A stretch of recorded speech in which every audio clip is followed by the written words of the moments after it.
Bill Maher is fastly becoming what I think the ideal late-night talk host should be, right? He attacks both sides and he doesn't pull any punches. Now, obviously, he is a rabid leftist, and if only he'd get over his TDS, then maybe he could finish his final journey to having complete and total common sense, okay? But when you compare him to Jimmy Kimmel, Jimmy Fallon, Stephen Colbert, he's far and away much better at going after the left. So what we're going to see tonight, of course, is him doing just that on his latest episode of Real Time with Bill Maher. But before we get to these clips, don't forget to like and comment on this video so we can break through the algorithms. Here we go. The Democrat version of that is immigration. Here's a graph that shows immigration under Bush and then Obama and then Trump first term, pretty much the same. Then we get to Biden. Well, Democrats can say they weren't for open borders, but it sure looks like someone left the gate unlocked. There are 500 million people in South and Central America. We can't take them all. Someone's got to grow the cocaine.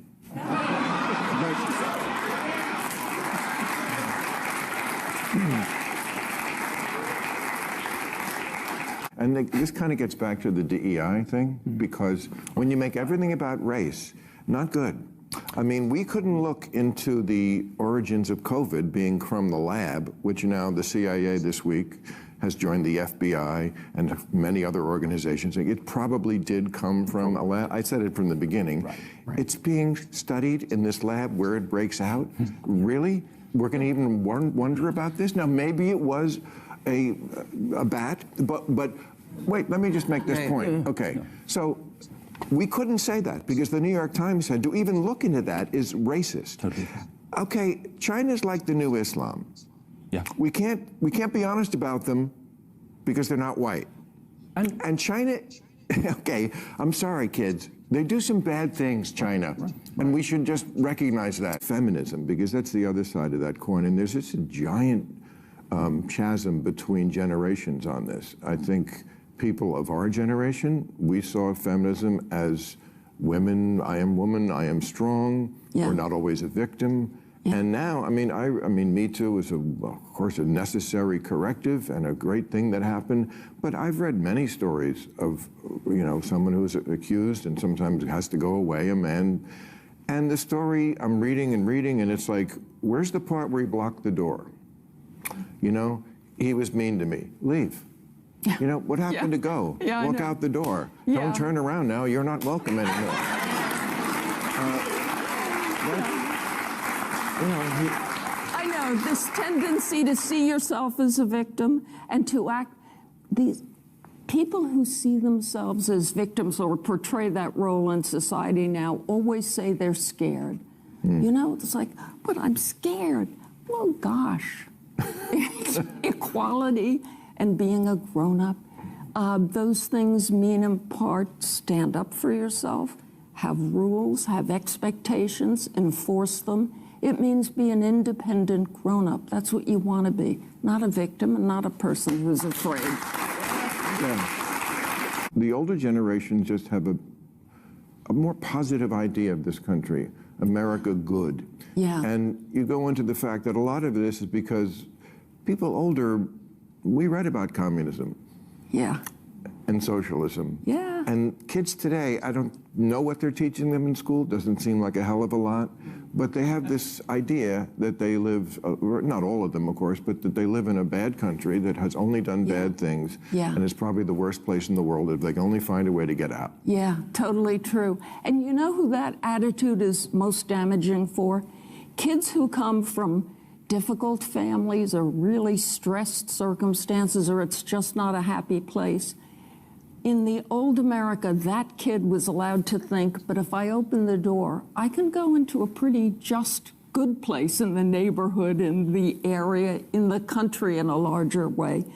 I feel like for kids from stressed places now, to tell them, essentially, it may be bad where you are, but don't worry, it's even worse outside in America. It's not a nice thing to tell them. It starts them out with pessimism and a little paranoia and at a disadvantage. Look, to say the least, it's not perfect. To say the least, it's had an uneven history, but it is a great country and historically has been a good country. And it does self-correct. It does correct more than other places. Self-criticism is good. Yeah. Self-hatred is sick. Okay. Self-criticism can get you to a good place. Self-hatred is going to stop you dead. Right. Do you have a plan to go visit the site? I have a plan to visit, not the site, because you tell me, what's the site? The water? Or to meet Want me with to go first swimming? responders? Yeah. Yeah. I get it. You know, I mean, they asked them a question today, and I'm sure if you're of the type of person who just always hates the one team and loves what the other one does, they asked them a question about the crash. They said, will you visit the crash site? Now, every other politician would go, of course, it was a tragedy. And he went, it's the water. What do you want me to do, swim there? You know? And I was like, exactly. Right, you're exactly right. It's a stupid question. And you got just the answer you deserve.